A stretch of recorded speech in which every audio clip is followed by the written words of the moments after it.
Kepiting itu bisa dikatakan sebagai king atau rajanya seafood. Bener nggak sih guys?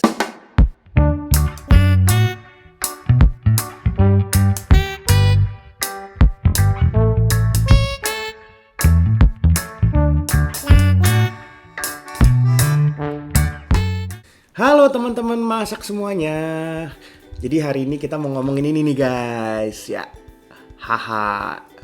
Ada yang tahu? Ya betul sekali. Ini adalah Mr. Crab alias kepiting. Nah hari ini kita mau ngebahas ada beberapa topik. Yang pertama adalah ada jenis kepiting tuh ada apa aja sih gitu ya. Yang kedua adalah kita mau cara pemilihan kepiting yang benar itu seperti apa gitu supaya kalian nggak kena zonk. Dan yang ketiga adalah gimana sih kalau seandainya kalian beli kepiting masih dalam keadaan hidup, terus cara ngolahnya gimana gitu? Harus dibunuh dulu, harus gimanain dulu sih yang benar gitu loh. Nah, kita mulai dari yang pertama ya guys. Yang pertama itu dari jenis kepiting. Nah, jenis kepiting sendiri itu sebenarnya ada banyak banget modelnya. Jadi bisa dibilang hampir tiap negara atau hampir tiap daerah itu punya kepitingnya sendiri-sendiri. Variasinya sangat banyak sekali. Dan cara menikmatinya pun berbeda. Nah, kita sekarang mau bahas mungkin yang untuk biasa ditemuin dulu di restoran atau di rumah makan seafood ya guys ya. Nah, kalau di Indonesia itu ada dua jenis kepiting yang biasa dikonsumsi. Yang pertama itu adalah kepiting mud crab atau kepiting bakau, biasa kita bilang ya, kepiting lumpur gitu seperti ini. Dan yang kedua adalah kepiting blue crab atau biasa kita kenal dengan rajungan. Nah, yang membedakan antara mud crab dan rajungan adalah kalau yang versi rajungan itu dia punya kulit lebih tipis dan tekstur dagingnya itu lebih berserat gitu, lebih tipis-tipis, lebih berserat dan dia tuh cangkangnya kopong, nggak terlalu keras. Nah, kalau yang daging seperti ini itu adalah cangkangnya lebih tebal. Nah, perbedaan selanjutnya adalah kalau yang mud crab ini dia biasanya capitnya besar. Jadi kalian biasa ngincar dagingnya tuh ada di capitnya dan di badannya. Nah, kalau seandainya kepiting yang blue crab atau rajungan itu biasa kita incar daging di kaki-kakinya. Nah, beda ya guys ya. Kalau ini kakinya malah tipis-tipis dia. Seperti itu. Nah, pengolahan rajungan dan atau blue crab dan kepiting mud crab ini juga beda gitu. Nah, biasa kalau kalian temuin di Singapura kayak Singaporean chili crab, kepiting saus padang, kepiting lada hitam itu menggunakan mud crab seperti ini atau Sri Lankan crab atau apapun itu ya. Nah, yang kedua kalau yang blue crab itu banyak sekali dikonsumsi di Korea sebenarnya. Kalau kalian tahu ada menu namanya ganjang-gejang ya, kalau suka ada di film-film Korea, nah itu mereka suka sekali dengan pakai itu. Karena memang aroma daripada daging kepiting ini dan daging kepiting rajungan itu beda. Rajungan itu dia cenderung lebih fishy, sedikit lebih amis gitu. Jadi dia lebih kayak ikan. Jadi kalau kalian mau membuat sesuatu yang rebusan gitu ya, mengeluarkan kaldu, lebih enak menggunakan si rajungan itu. Tapi kalau kalian mau cuman mau direbus dimakan pakai butter atau kalian mau saus padang segala macam, nah ini lebih manis gitu. Karena ini rasanya lebih cenderung lebih nggak terlalu semedok yang si rajungan itu. Saya beberapa tahun yang lalu, udah lama banget ya traveling, aduh sedih. Saya pernah ke Jepang dan di situ khasnya adalah snow crab. Nah, snow crab itu mirip dengan si kepiting rajungan, tapi dia tekstur dagingnya beda gitu. Dia mirip sama daging imitasi gitu. Daging kepiting imitasi yang kalian suka temuin daging-daging olahan itu, nah itu mirip kayak gitu tuh. Nah, dia rasanya cenderung lebih manis. Dia tuh rasanya mirip sama Alaskan king crab kalau kalian pernah cobain ya. Saya juga udah lama banget tuh, mungkin udah sekitar 3 tahun yang lalu tuh terakhir makan Alaskan king crab gitu guys ya. Nah, jadi kalau untuk kepiting sejenis snow crab dan Alaskan king crab itu rasanya cenderung lebih netral. Nah, kalau seandainya kepiting mud crab atau kepiting lumpur ini, terkadang kita masih mendapati karena dia habitatnya adalah di lumpur, jadi kadang-kadang tuh masih ada sedikit bau-bau lumpurnya tuh guys. Jadi makanya kita harus masak dia dengan jenis saus yang lumayan bisa mentutup rasa amis atau rasa rawa dari si kepiting itu guys. Untuk membedakan kepiting jantan dan kepiting betina, kita bisa lihat dari bentuk ini ya nih guys, bentuk kelaminnya nih guys. Nah, kalian bisa lihat ya. Di sini bentuknya segitiga, segitiganya agak lebih runcing. Nah, berarti ini adalah kepiting yang jantan. Kalau seandainya dia bentuknya agak lebih bulat, nah itu adalah kepiting yang betina. Nah, kalau seandainya ditanya enakan yang mana sih, kepiting jantan atau kepiting telur gitu.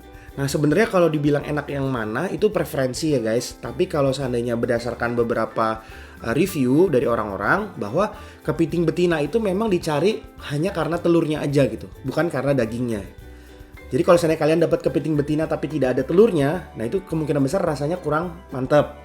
Nah, kalau kepiting jantan itu memang secara proporsi capitnya dia memang agak lebih besar ukurannya gitu. Jadi dagingnya cenderung lebih tebal. Kalau kalian mau cari dagingnya saya sarankan yang jantan. Kalau cuma mau nyari telurnya ya berarti harus cari yang betina gitu ya. Kalian harus pahami bahwa di Indonesia ini kita juga punya regulasi kepiting-kepiting yang boleh dimakan. Kalian pastikan ukurannya itu benar-benar sesuai guys. Kalau ini kurang lebih beratnya sekitar 600 sampai 700 gram gitu, atau 1 kilo kurang dikit ya.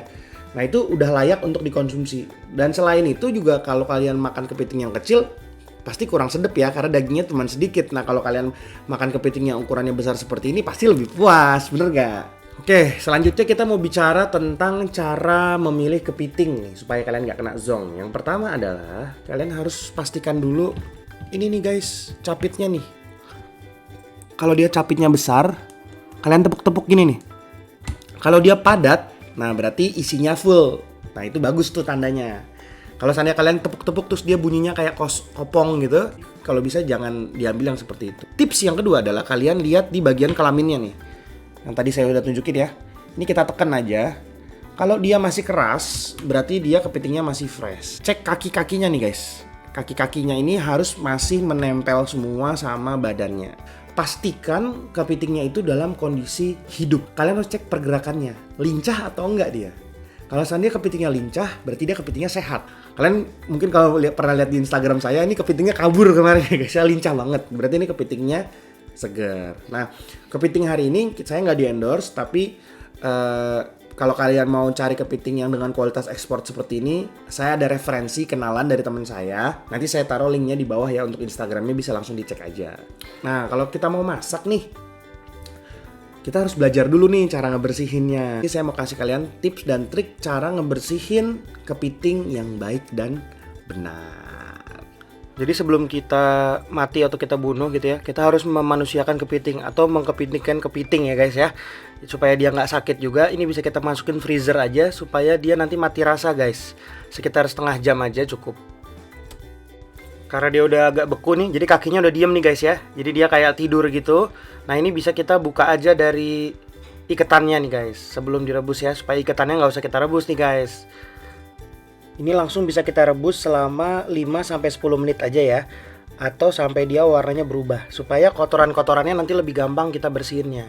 Selanjutnya setelah selesai merebus, kita bisa membersihkan sisa-sisa lumpur yang ada di kepiting ini dengan menggunakan sikat guys.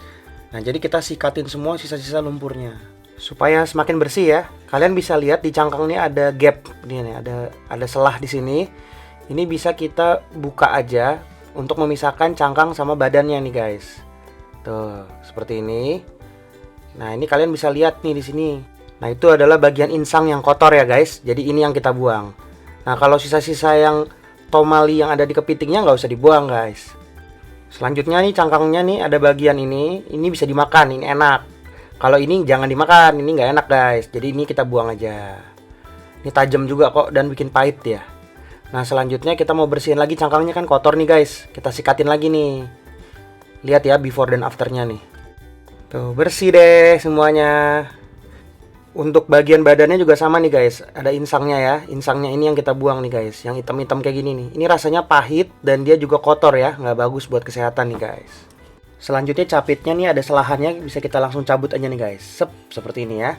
Jadi kedua capitnya kita cabut aja. Nah ini biar lebih gampang juga kalau mau disikat lagi nih. Misalkan capitnya masih kotor ya. Snap aja di snap gitu ya. Gampang kok. Nah selanjutnya untuk badannya kita belah dua dulu. Pas di tengah seperti ini. Nah selanjutnya kan ini kakinya ada 4 ya guys masing-masing. Nah ini kita belah lagi pas di. Jadi masing-masing potongan dapat 2 kaki gitu guys. Seperti ini ya. Gampang ya. Nah selanjutnya untuk capitnya itu mau kita pukul-pukul aja. Karena ini keras banget nih guys ya. Supaya bumbunya bisa nyerap nih, kita pukul aja pakai batu seperti ini nih. Ya guys ya tuh, diretak-retakin aja sih, nggak usah sampai hancur banget ya. Yang penting nanti makannya biar gampang. Selesai deh. Oke guys, tadi gampang banget ya cara bersihinnya. Sekarang kalian semuanya udah tahu. Jangan lupa nanti kalian praktekkan itu di rumah ya. Setelah kalian sudah bisa bersihin kepitingnya, besok saya akan kasih resep 2 resep kepiting. Yang pertama adalah Singapore chili crab dan yang kedua adalah kepiting lada hitam. Pokoknya rasanya dijamin mirip sama yang ada di restoran. Jadi kalian harus cek terus YouTube-nya Chef Nausa. Jangan lupa like, komen, dan subscribe. Bye-bye. Jangan lupa di subscribe ya teman-teman.